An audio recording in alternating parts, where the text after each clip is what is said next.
So what would you advise to those coming back from like an injury? Let's say, they had, a shoulder, like that's pretty common, right? Shoulders, Or knees, knees, right? everything. I've actually had a friend ask me, because I was like, hey, you should do jiu-jitsu, like love for you to come by Sabre, and take a class or two. And he was like, I actually had shoulder surgery. So in my mind, I'm thinking when you're training, usually you can avoid certain body parts, or when you're rolling, right, you can be like, hey partner, my shoulder is injured, right, don't go for that. Usually, and that's like, usually I'll ask my partner, right? It's like, hey, your knee, your ankle, and once you start training with somebody like long enough, you'll know like where their injuries are, so you'll ask them beforehand, right?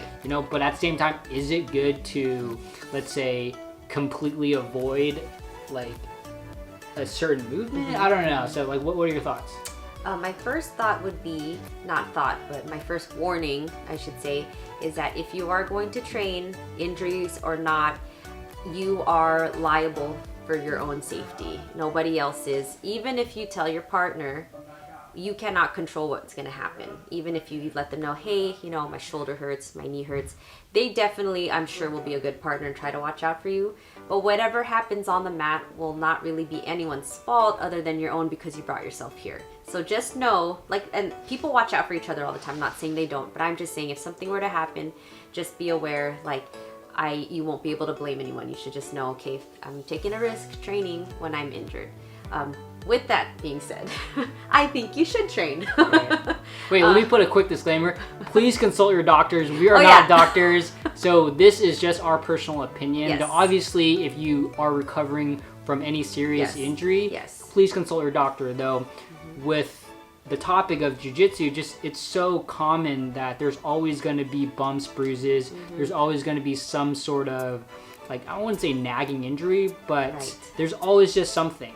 Yeah, right? And and for me, it's is it soreness? Right. Is it injury? Because there's a huge difference. Yeah, and good thing you brought up the doctor, because in case you weren't thinking this, we're thinking, obviously, if you've been cleared by your doctor to safely continue, or not continue, but to safely go back into training, you want to wait for your doctor and for the right timing. If they say 6 weeks, just wait the 6 weeks, okay?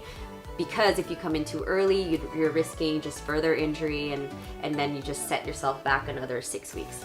So, but with that being said, if you are injured, I think that you should come to train and learn about what you can do and focus on that versus what you cannot do. Because when you're injured, say it's your shoulder, which I've had a lot of injuries. I don't know if you've had a lot of injuries, but I've been injured many times, and I'll always try to find what I can focus on, okay? So for example, your shoulder, if you're not able to lift your shoulder, then don't lift your shoulder, okay? So literally training will be like this. You can have this arm and you can pull and probably row with this arm, but you can't lift it. But I guarantee you will find tons of technique that you'll be able to do without lifting your arm, and then you can focus on those things. And within that too, you just want to be able to kind of get past that mentality, I can't do this, I can't do that. Yeah, you can. There's always something that you can do, and you just have to find it. So don't give yourself an excuse just because you're injured. Don't make that the full excuse, I can't train. Yes, you can. You can train. You can train a certain way and specifically to help your body still get better and improve, but without risking further injury.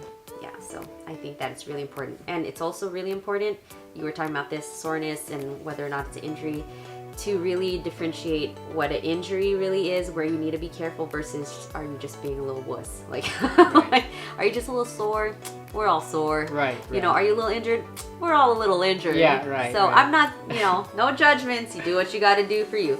Everyone's different. I'm sometimes the bad example because I'll push myself too hard. It's only recently, as I got a little older, where I really thought about it. I was like, I want to do this for the long run. So I really need to be a better athlete in the sense of taking care of myself. I would just come in here I'm fine, whatever. Shoulder torn, knee broken, whatever. No, you can't do that. We got to be really careful, and I want to keep being able to train and being able to work out for the long run, and so you got to be smart. Yeah, I think a good athlete is smart, so yeah. And with that being said, that kind of goes into, there are also preventative measures that you can take, right? Definitely. I mean, it's not just, hey, I'm gonna go in without warming up. Right. You know, like make sure you wrap your fingers if you do have like a little bit of a, you know, if you're feeling a little bit of something. So there's a lot of preventative measures that you can do. I mean, even besides those things, right? You can cross train, you can you lift weights, you can definitely coming lift from weights. like personal trainers, like you have to be balanced on your body, right? Yeah. So there's a lot you can do to what they say prehab is like a term that's used, and I say that term because if you prepare your body to be stronger now, then you will less likely have injuries. Like, you know, for me personally, knees are always an issue. So I rehab/prehab my knees with a lot of unilateral exercises, working on like single leg stability, you know, and just all of that, because it strengthens each individual leg and really keeps it strong, so that if I, you know, get in certain positions where my knee is twisted, my muscles will kind of come in and do the job and keep that ligament together. You know, well, you know what I mean. Right. Yeah, it won't keep the ligament together, but keeping your muscles strong around your joints really help. Yeah, so. Especially with like core, right? It's like, especially with the core, because you can, if you like pull something in your back, that's probably because your core is not strong enough. And your glutes. Yeah, core and glutes. Yeah. Yeah, totally. But you're right. Like, you want to be able to take care of your body before you train. So yeah. Right. And then also with that, I mean, if you are injured, you know, it's still okay to come to class and watch. Yeah. Right. Like even with your limited ability. I mean, it depends obviously what you're injured with. Right. But like, let's say if I have, you know, one shoulder injured, I can still do the warm-ups. I can still, you know, keep up with my fitness that way, still be around the community. But also, you know, I'm just gonna avoid this shoulder, you know, when we're drilling. And if you're not comfortable at all with rolling, you don't have to roll. You can still go there to class, learn the technique. And there's, you know, it's one thing to watch something online, you know, a technique online, but there's another thing with being in class, and then you can see the finer details. You can ask questions to your professor or your coach, and I think it's just valuable to be here, depending even mentally, like, you know, for to see people and to keep in touch with your team too. I think it's a huge, really a huge positive thing to do, is to go to class and keep in touch with everyone, because a lot of times when someone is injured and you're not cleared to come back, you get depressed or you get sad, and so it's better to come in, talk to people, be encouraged, versus just stay at home and just watch the videos. So if you can make it into the gym and watch and hang out, I would say definitely do so.